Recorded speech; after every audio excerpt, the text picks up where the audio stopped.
ही गहू आहे. दिल्लीला आपण गेलो होतो. हा दिल्लीचं नारायणची जिथे जिथे बदली तेव्हा झाली तेव्हा तो फ्लाईट लेफ्टनंट होता. तेव्हा नाही आय सॉरी स्क्वाड्रन लीडर होता त्यावेळेला तो स्क्वाड्रन लीडर होता दिल्लीला पालम एअरपोर्ट. बरोबर आहे. तेव्हा आपण गेलो होतो. हां ही नुकतीच झाली ती गाऊ गाऊ गायत्री हां. तिचं आणि फोटो आहे. तिला आता कसं आहे की हा सगळ्या आपल्या लहान मुलांचा काळ गेलेला आहे. तर आता आपल्याला असंच मुलांना कुठे काही लागलं होतं तेव्हा आता ती लहान होती तर अशा या दुधाच्या रूपाने आपण तिला दूध पाजलं. त्याच्यानंतर मुलांवर संस्कार करण्याचं सुद्धा आपलं काम आपल्या याच वयामध्ये झालेलं आहे. त्यामुळे तेही आपण जसं जमेल तसं केलेलं आहे. या आपल्या कुळाचाराच्या महालक्ष्म्या दरवर्षी 40 वर्ष आपण यांची सेवा केली आणि अमरनी स्वखुशीने आपल्याला त्या मागून घेतल्या.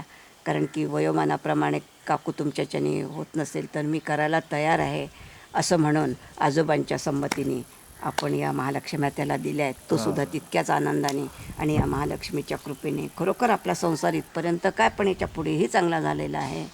तर हे असं आपलं हे कुळाचाराचं हे 100 वर्षाच्या पूर्वीच्या महालक्ष्म्या आहेत. तुमच्या आजी पणजीच्या वेळेच्या आहेत.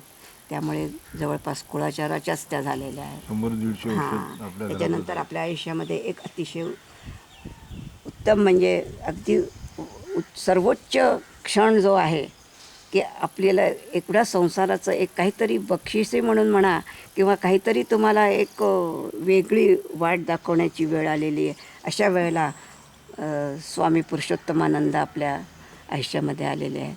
आणि त्यांनी मला विनोदराव तुमच्या घरी जायचं आहे अकोटला आणि तसे ते अकोटला आले आहेत आणि त्यांनी मला गुरुमंत्र दिलेला आहे स्वामी पुरुषोत्तमानंद. म्हणजे माझ्या आयुष्यातला म्हणजे अर्थात आपल्या दोघांच्याही आयुष्यातला हा अतिशय उच्च असा क्षण आहे की जिथे आपली वाटच एकदम थोडीशी वेगळ्या प्रकारची झाली. अशा वेळेला आपल्या आयुष्यामध्ये गुरु आले आहेत की आपला संसार सगळा इथपर्यंत झाला आता म्हणजे आपल्याला सांगायला आले की आता तिसरा अंक सुरू झाला आहे. अशा वेळेला यांनी आपल्याकडे येऊन आणि आपलं म्हातारपण अतिशय व्यवस्थित कसं जाईल जणू मार्गदर्शन दाखवली.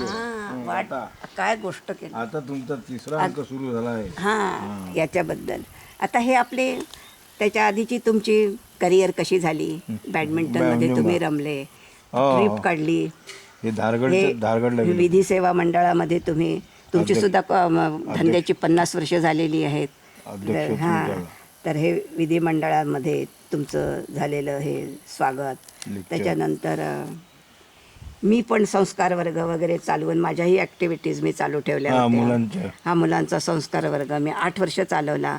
ही संस्कार वर्गाची सगळी हे संस्कार वर्गाचा उद्घाटनाचा पटू. त्याच्यानंतर 8 वर्षसुद्धा मी हे काम केलं. म्हणजे असं कुठे ह्याच्यामध्ये गोष्टी नव्हत्या त्या काळात तुम्हाला संस्कार वर्ग चालवला. अतिशय चांगल्या पद्धतीने की कुठली तरी स्लाईड नाही कुठला हे नाही सगळं जे असेल ते इथे. आणि याला खर्च कोणाला पाहिजे. खर्च नाही सगळं आपल्या पैशाने आपण चालवलं. 8 वर्ष चालवला. ठीक आहे. आता या संस्कार वर्गातल्या मुलांना सुद्धा मुलं झाली काय आणि अजूनही आपण आपलाच आनंद नाही पाहिला आपण यांचा सुद्धा आनंद बघितलाय. ही बघितली का तुम्ही. ही कोण आहे ओळखा बरं. ही आपली ममता. ही ममता आहे लहानपणची. ही ममता आता या संस्कार वर्गामध्ये ममता होती. ही ममता आता अमेरिकेला गेली आपल्या नवऱ्याबरोबर आणि तिथे जॉब करते. तिला 2 मुलं आहेत. आपल्या मुलांची आपल्याला 5वी म्हणत होते 4 मुलं. ही 5वी ही तुम्हाला केव्हा झाली. इतकी ती आपल्या संसारामध्ये रमून नेहमी काम करायला यायची. म्हणत होतो की गोंडळीपासून अर्ध्या भाकरीची विकत ती आपल्या घरी काम करायला यायची. सगळ्यांना पाणी बिणी देऊन इथपर्यंत आहे ना. असं असे ते काय हे औक्षवाण तुमचं हे तुझं मला संस्कार वर्ग. हे संस्कार वर्गाची तुमच्या याच्या वाढदिवसाचा त्याच्यानंतर हे असे आपण 75च्या वेळेला आपण असे एकमेकाला जिलेबी. की काय आहे ही जिलेबी नाही आहे. हे मी तुला दिलेलं सुख आहे. तू मला दिलेलं सांसारिक अशीच काहीतरी एक समाधानाची भावना आहे. त्याच्यात जिलेबी हे माध्यम आहे. काय बरोबर आहे की नाही? तोंड गोड केलं एकमेकाचं. हां बरोबर. की हे सगळं झाल्यानंतर आता आपण एकमेकांचं तोंडच गोड करायला पाहिजे. आणखी काय असतं संसारामध्ये, बरोबर आहे की नाही? तर ती ही पावती आहे, बरोबर आहे. हां. आणि हे सगळं होऊन आपण ज्या वेळेला आता राष्ट्रीय प्रबोधिनी पुन्हा ज्या वेळेला आपण नारायणच्या एनडीएला गेलो होतो. गेलो त्यावेळेला तुम्हाला आठवत असेल आपली तोंड पश्चिमेकडे होती या हा. फोटोच्या वेळेला. एनडीए मध्ये आम्ही गेलो होतो हां पाहायला.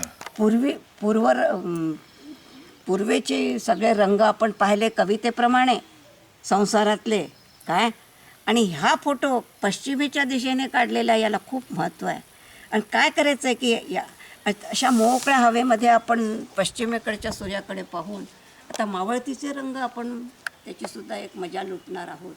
हे तिसऱ्या अंकातला जो एक सुरुवातीचा भाग आहे वासंतीच्या कवितेप्रमाणे त्याची सुरुवात ही इथून झालेली आहे ना.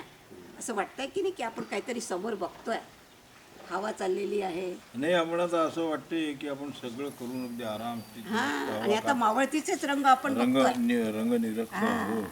आणि ते सूर्योदयाचे झाले ना आता मावळतीचे बघ. शांततेने अगदी हसऱ्या मुद्रेनी हसऱ्या मुद्रेनी आपण त्याच्याकडे पाहत आहोत. हां हां हे हे हा नाही का आपल्या दोघांचा तीरावर शांत बसण्याचा, पूर्वेचे रंग आठवण्याचा, मावळतीचे रंग निरखण्याचा. हे मावळतीचे रंग निरखण्याचा हा आपला आता फोटो आहे, समजलं की नाही? हां एकमेकांच्या आतला रंग ओळखण्याचा. हां ते सगळं सांगताय आता ते. सार्थकतेचा, जमा खर्चाचे हिशेब विसरण्याचा, फक्त सहवास अस्तित्वाला पुरण्याचा, समाधानाचा, कृतार्थतेचा, मुलांसाठी आशीर्वाद ठेवण्याचा. अशा रीतीने आपलं हे आता अवलोकन झालेलं आहे. आणि या मावळतीच्या रंगावर आपण तिसऱ्या अंकावर आता आलेलो आहोत. तुका म्हणे आता उरलो उपकारा. कृतकृत्य म्हणून कृतकृत्य. मला ह्याच्या वेळेला विचारलं होतं वासंतीने, माझी 75 केली त्यावेळेला मुलांनी, की काय तुझं सांगशील तुझ्या आयुष्याबद्दल. तर मी एकच सांगितलं होतं की मी फक्त एवढंच सांगते की मी माझ्या जीवनामध्ये कृतकृत्य झाले. धन्योहम कर्तव्यम न मे विद्यते क्वचित. मजा आहे रे. वा. घ्या आता एक फुल देते तुम्हाला. बाई एक फुल घे बरं. दिसतो.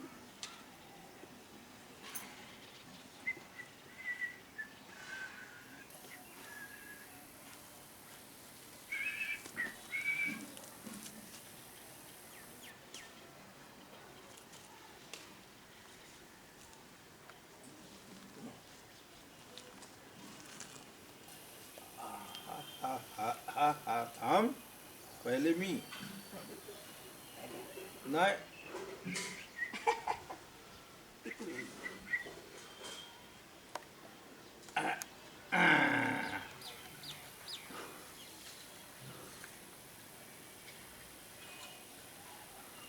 वा थँक्यू.